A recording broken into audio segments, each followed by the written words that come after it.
Hello and welcome. You're listening to Hurry, the Movie is Starting podcast. And my name is Richard, and today we're going to be talking 28 Years Later, which comes out June 20th, and it will be rated R. The runtime of the movie is 1 hour and 55 minutes, and there is no after credit scene, so you don't have to stick around after the credits if you don't want to. There's not going to be anything special there. Except for like everyone that put together the movie, I guess. But yeah, this movie is directed by Danny Boyle, who did 28 Days Later. He also did 127 Hours, the James Franco movie, the Slumdog Millionaire, and then the ever so popular Trainspotting. So we get a solid director come into this one, and he's been here before. He started it. He's back after such a long time ago. And he comes with a cast of Aaron Taylor Johnson, Jack O'Connell, who you might know from Sinners. Yeah, he's coming out in another horror movie in the same year, just months apart. We got Rafe Fiennes is how you pronounce it. I Googled it.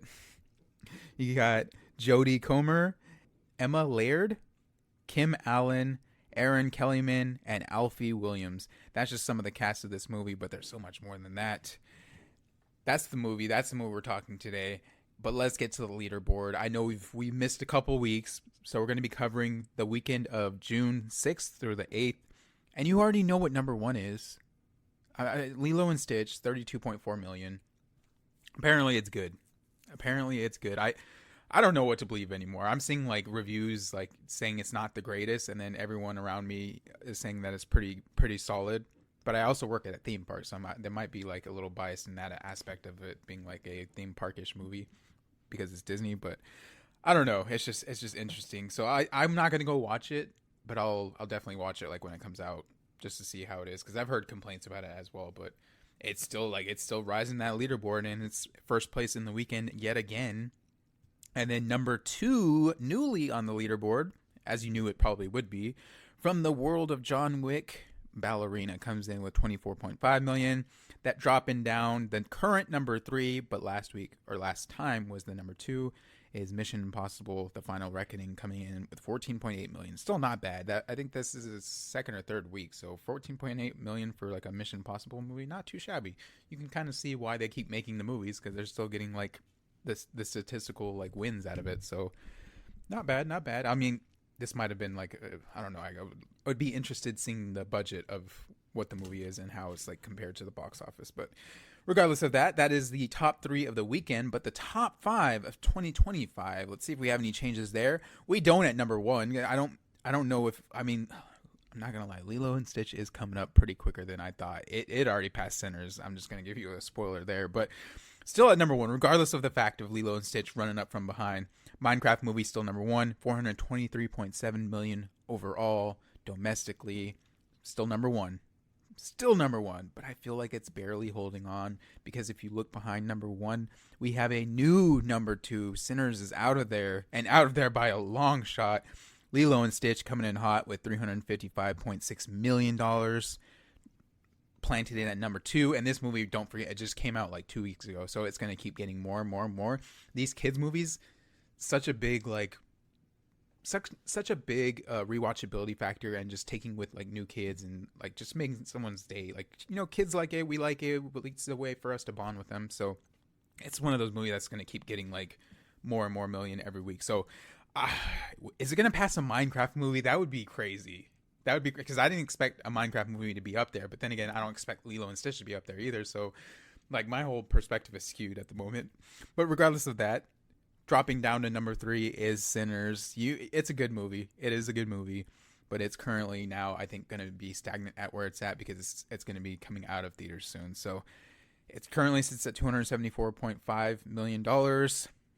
But that's a good margin from number four, because this movie, as you know, is no longer in theaters. It actually is streaming at the moment now, so you don't even have to go out to watch this movie anymore. Captain America: Brave New World, number four, stuck at $200.5 million.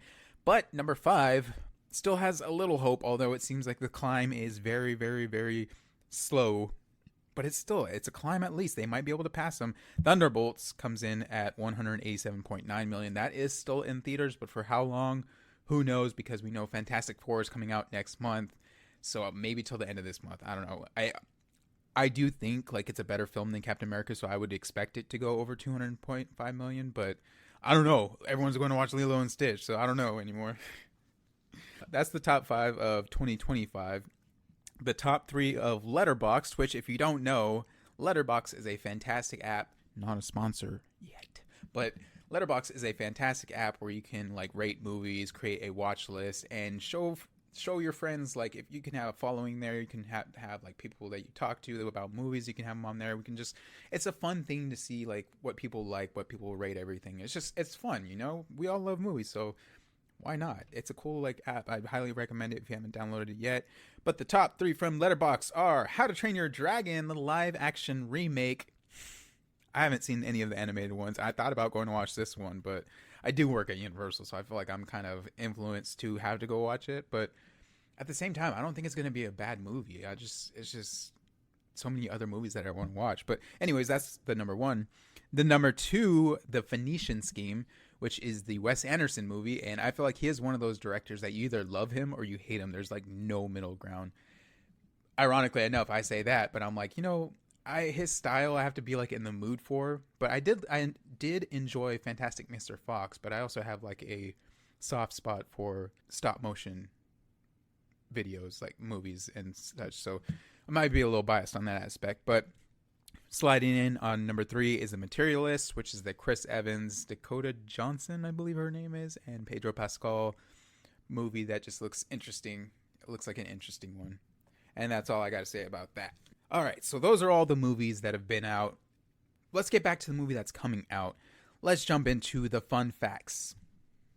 Number 1, the trailer features a distinctive recording by the poem Boots by Rudyard Kipling, read by actor Taylor Holmes in 1915.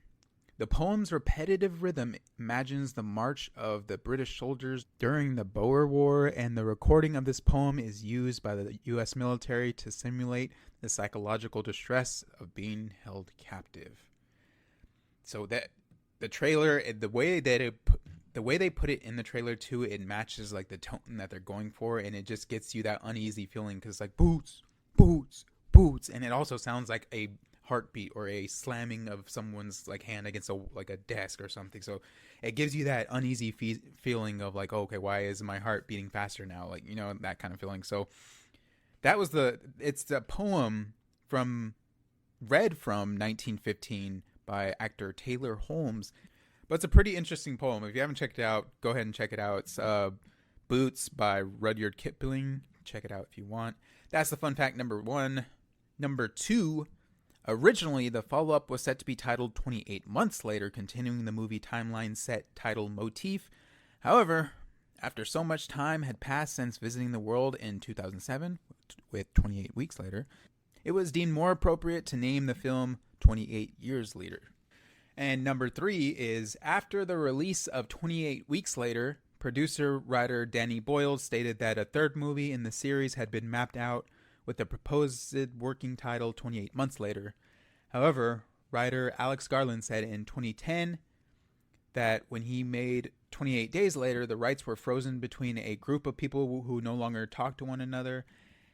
And so the film will never happen unless those people start talking to each other once again. Oh my gosh, that sounds like there was some kind of drama behind the scenes. There is no script as far as I'm aware. After little progress over the years, Boyle and Garland finally announced in 2019 that they were both working on the project again, confirming in 2023 that it was ready to enter production. The film was finally able to gain traction in 2024 when producer Andrew McDonald managed to buy the rights to the first film back from Searchlight Pictures, which he then sold to Sony Pictures under the condition they agreed to fund the sequels. Although Boyd gave Garland the choice to direct, the latter indicated that he wanted to focus on writing after directing Civil War and Warfare nearly back to back. Boom. There you go. That is, if you were wondering like, oh, why are these people that like started in 28 Days Later not in 28 Weeks Later, but now they're back in 28 Years Later? There you go. There's the tea for you there. Number 4, Imogen Poots, who played Tammy in 28 Weeks Later, expressed interest in reprising her role in a sequel. It's such an interesting idea to think about. it's weird. I think 28 weeks later, like First Love, because it was really the first foray I had into acting, and obviously was lucky enough to be with all these incredible actors. Yeah, I love that film. Cillian Murphy, the protagonist of the original 28 Days Later in 2002, also indicated that he was interested in reprising his role if writers/producers Danny Boyle and Alex Garland would return to the series. According to Boyle and Garland, Murphy only has an executive producer credit on 28 Years Later and will not be appearing in the film itself, but they hope he is available for the next two planned sequels in the new trilogy. Okay, I didn't even know that one. So boom. So Cillian Murphy's like, yeah, I want to work with them again, but only if it's those two original guys, and the two original guys were back. But maybe it just didn't work out with scheduling or whatnot. But they were like, hey, we're keeping you on call because we're gonna create a new series, which now is starting to feel like Walking Dead. I feel like a little bit. It was going to be like a TV show or whatnot. Anyways, yeah, they're going to keep Cillian on the side. So we will see him return to a 28 saga. So that's something good to know. And it's interesting to know that there's going to be a new trilogy coming out. I'm wondering what they're going to do with that. All right, next fun fact, number 5.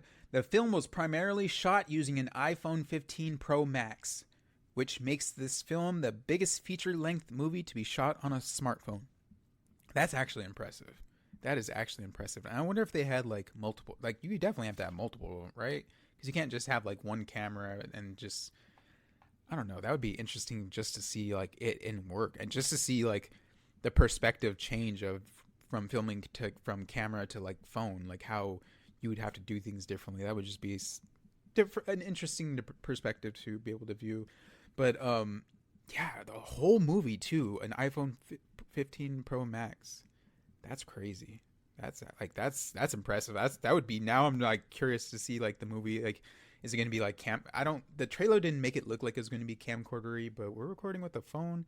Man, we got some special gadgets they're using too. This is going to be interesting. Next fun fact, although the ending of 28 Weeks Later in 2007 showed the rage virus cross the British border and reach Paris, the sequel ignores that. In 28 Years Later, the outbreak is still contained within the UK and the country is under strict quarantine. Writer Alex Garland stated in a 2025 Reddit AMA that Paris was likely nuked soon after the infected arrived, so the viral spread European mainland was quickly stopped in its tracks. Alright, so there's a little retcon. So they're letting you know before the movie comes out, hey, the ending of 28 Weeks Later is not canon. This is canon. So boom, setting it straight right there. If you are wondering about that and you're expecting the outbreak to reach Paris in this movie, no, Paris might not even be there. It might be nuked apparently. Next fun fact, the first trailer received 60 million online views within the first 24 hours. That's wild. That's wild. I think that if it's getting that kind of traction just from like the trailer, I don't know. Next fun fact, this is Danny Boyle's first sequel since T2 Trainspotting, which I haven't even seen those movies, but apparently everyone says, like, I've never heard anything bad about it, so I'm checking it out one day. I have to add it to the watch list. All right, and we got 2 fun facts left in this one. The next one being, after the first trailer dropped, viewers immediately noted an emaciated infected at the 147 to 148 mark. Many online immediately jumped to this particular infected being Jim, Cillian Murphy's character, and however, this was eventually debunked when an article by The Guardian revealed that the art dealer and model Angus Neal was playing the emaciated infected and it wasn't Jim. So boom, there's a little to stop the rumors. It is not Cillian Murphy's character. And my last fun fact, Rafe Fiennes and Aaron Taylor's Johnson first collaboration since The King's Man in 2021. There you go. Pretty solid fun facts today, not gonna lie. Learned something new. I definitely learned a bunch of new things, and it's cool to know. But that is the end of the fun facts. Let's jump into what y'all are talking about. Let's jump into the comment section. The first comment comes from @Rasim9898. I'll give this trailer props for not showing major plot points and just showing bits and pieces to keep us interested for the actual movie. This is how a trailer should be done. I mean, I feel like we talk about this every single time, like trailers being shot and showing too much. So this is just giving more validation to movies, showing you, like, hooking you in, but making you still wonder. But let's see how it does at the box office. See if that's a good strategy or if it's just doesn't work out. But I don't know. I think this movie's going to do good. I don't know if it's going to do Sinners level good. That would be like amazing to see. But I don't know if it's going to get up there. But next comment comes from Pukhala Puka. I feel happy for my future generations 280 years later when they have a chance to see 28 decades later. I mean, now that they got the rights back, you assume, and then they have a trilogy in mind. Maybe they reach it out to 280 years later. I don't know. I don't even know anymore. But we're doing a lot of remakes, and this is not a remake. I understand it's like a sequel, but I don't know. The original stuff has been pretty fire lately, so I guess I can't complain. But Enrique Derp 25 says the Boots poem slowly getting faster in pace and the speaker sounding more insane is such a perfect example of how this movie works and how the non-infected live in constant fear. Yeah, that's what I'm saying. It gives you like that anxiety, and it just multiplies the tension I feel from the actual trailer because you just got that constantly banging in the background. So they did a great job with that. Next comment comes from Y. They don't have a username. I don't know. It says, finally, after some years, someone understood that trailers have its own art. You hire artists to make your trailer. This is how you make a proper trailer. Gives you the feeling of a movie without spoiling it and making you intrigued to what it's about. Yep, hook you in and sell you with the actual movie. At Rasim98, welcome back. Rasim9898 said, whoever's in charge of creating this trailer deserves a huge payout. The terror of the audio combined with the glimpses of the movies really paired well. I can't wait to watch this. That's what I'm saying. That pairing of that audio with it constantly like boom, boom, boom, and it just getting like the guy like saying it in the trailer, it sounds creepy as heck. I'm not going to lie. So yeah, I agree. This is a well put together trailer, and it's doing something that's you want from a movie that hasn't come out since 2007. So this is 17 years later, continuing the franchise, and this is going to be more so following the first one. Partial events of the second one can be like canon, but clearly the ending of the second one has no canon in this franchise anymore, apparently. So you want them coming out swinging, and apparently they hit the ball grand slam. So no, they hit a home run. Let's see if they can hit another one when this movie comes out into the box office. But next comment comes from @Jason9612. I will never forget watching 28 Days Later when I was younger. I thought it was probably the scariest movie I ever saw. It's a good one. It is a good one. I remember, and I can't remember if this is from the first one or second one. I need to rewatch these before I go watch this. But yeah, I remember watching one of the two films where the guy was looking up into like the rafters, and then a drop of blood like went into his eye, and that transformed him. And I was like, whoa!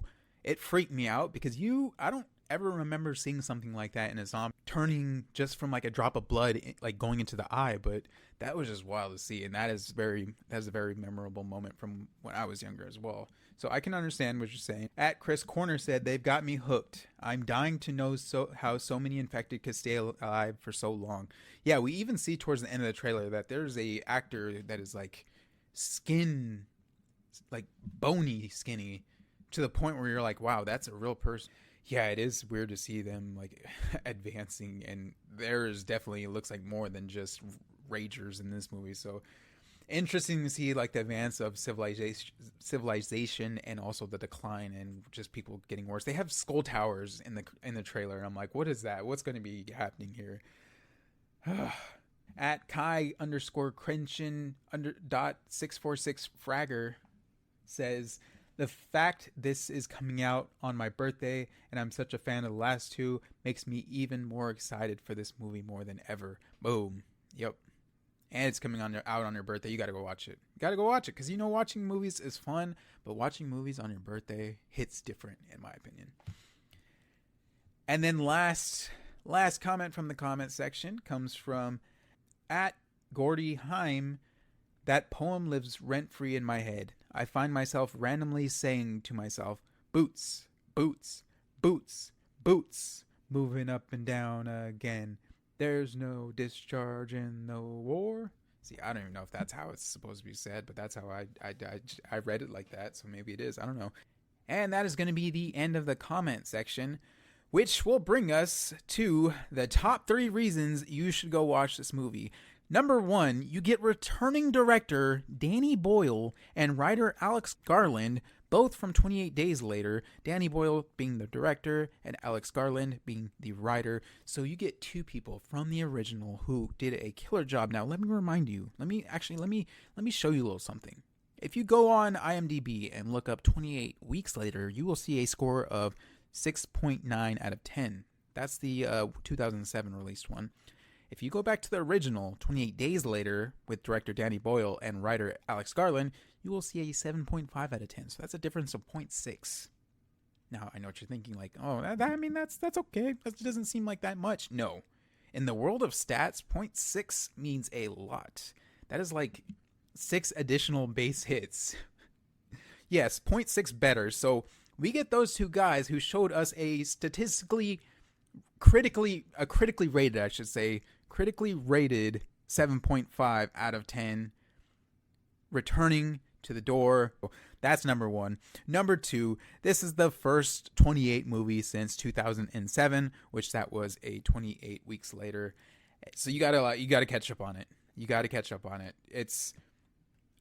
up. We'll do it together. We'll go do it together. So it hadn't come out since 2007, so you might want to pull a me and just go back and rewatch them, just so we can get caught up with the mix. Number 3, just watch the trailer.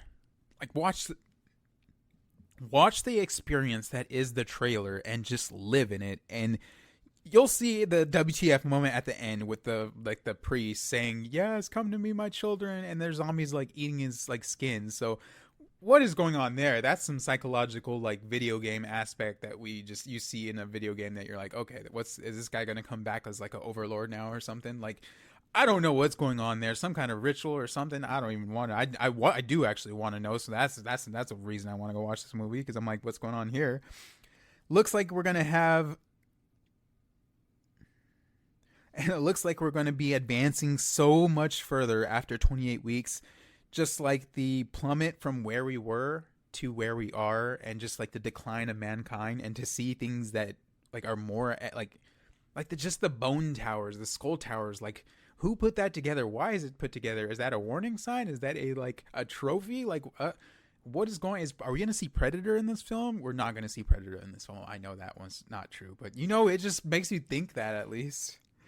And then, last but not least, dude, you get Aaron Taylor Johnson. We're not going to talk about Craven. We're just not going to do it. Aaron Taylor Johnson's a good actor. Bullet Train, fantastic. Kick-Ass movies, fantastic. I mean, hey, maybe he kicks ass in this movie. I'm just saying, Aaron Taylor Johnson, that's a good reason to go watch a movie. But those are my 3 reasons on why I think y'all should watch it, because, I'm going to watch it too. That's another, boom, 4th free one right there for you. That's a little Publix BOGO for you. And that's going to bring us up to the last segment of the podcast, Over Under. We are coming in with a record of 4, 3, and 1. Started from the bottom, now we're here. Got another W with Bring Her Back. It was a 7.5 out of 10, and it currently sits at, I said over on that, and it currently sits at a 7.6 out of 10, so boom. Only 3,400 votes, but hey, that's a lot more than I think it was like 600, 800 for the initial 7.5 line. So, boom, it did go up. Solid movie, very interesting. Kind of have to like sit with yourself and see how you feel after it. It is a very like heavy movie too, so just keep that in mind if you haven't watched that one yet. But that is last week's Over Under. This week we got 28 Years Later. So this one does not currently have a line because it has not been released yet, but I did a little research and put a little line together for myself. I got 28 Days Later sits at a 7.5 out of 10 currently. 28 Weeks Later, as I said before, sits at a 6.9 out of 10. And then T2's Trainspotting, which is his first sequel, and this is his second sequel, so I'm going to count that as a point of reference, as a 7.1 out of 10. So if you add all those together, divide by 3, you get 7.16 out of 10. I'm going to round that up to 7.2 out of 10, and I'm going to ask over or under 7.2 out of 10. Now, more research I did. Bring Her Back currently sits at a 7.6, and Nosferatu, which I feel like this is kind of, it's not that kind of movie, but it's one of the grungy types that a movie that recently came out that I can compare it to, because I don't think I can compare it to Sinners, because it did have to deal with vampires, but it was so much more complex than that. So I'm comparing it with Nosferatu, which is a 7.2, and I'm thinking my mindset here is if Nosferatu's at a 7.2, why would this not like easily go over 7.2, especially since we haven't seen like a sequel since 17 years ago. So I'm saying over 7.2, and I'm projecting at 7.4. Boom. That is the over under. That is the podcast. Just want to say again, keep an eye out. I am going to be doing, I should say, a new segment called 5 Star, where I invite people on and we're going to talk about some movies. Maybe some movies I haven't seen, but now I'm going to go watch them because they mentioned it and then I want to talk about it with them. So new segment coming out called 5 Stars, and look out for that. It should be coming out, I want to say by July. But you know, when you're working multiple jobs and you got a lot of stuff going on, it's kind of hard to, when you have like limited days off, it's kind of hard to schedule like one day that matching with someone else. So it's coming. It is coming. Keep an ear out for that, because I am excited about that. But that's going to be one more thing I wanted to mention too. I have started a new collection on the Etsy store, which I will put the link in this video. Got to remember to do that. Put the link in the video and write that down. All right. So I started a new collection on Etsy. It's called the Faith Collection. And what I'm going to be doing is 100% of proceeds made on those cards, specifically like the Faith Collection orders, all 100% of the proceeds for that money will be donated to the Action Church in Winter Park. Just a way for me to give back, because God has been so good to me, and I just want to spread his word, to be able to just give someone a card that just is so inspiring and just has words of truth and words of wisdom, words that can inspire and maybe pick us up when we're having a rough day, that we can, something that we can see and just smile knowing that he's up there always loving and thinking of us. I just wanted to do that because I feel like there's always more I can do, and this is just one of those things that I was praying about and it just came to me. So I want to do it. I'm gonna try and also put one card up a week. I did that once 2 days. I did 2 weeks ago, so there is one in the collection right now. I'm gonna get another one up sometime this week. I got to get back to it. It's just, life gets hectic, but that's just an excuse. Getting back to that. So yeah, I'm gonna put the link in the description. That is the faith collection. So if you're just feeling like you want to share some faith with someone, I'm making this collection for people like that, just to give a little of God's love in the form of a paper hug. But that is going to be the end of the podcast. Just want to say thank you all for listening. Thank you for stopping by. I truly hope you had a great day, and I hope that, just remember that tomorrow isn't promised. So yesterday is history, tomorrow is a mystery, and today is a gift, and that's why it is called the present. That is a quote. That I did not invent that. So just want to say God bless y'all. Have a good day, and thanks for stopping by. But don't forget, hurry, the morning is starting. All right, y'all. Take care.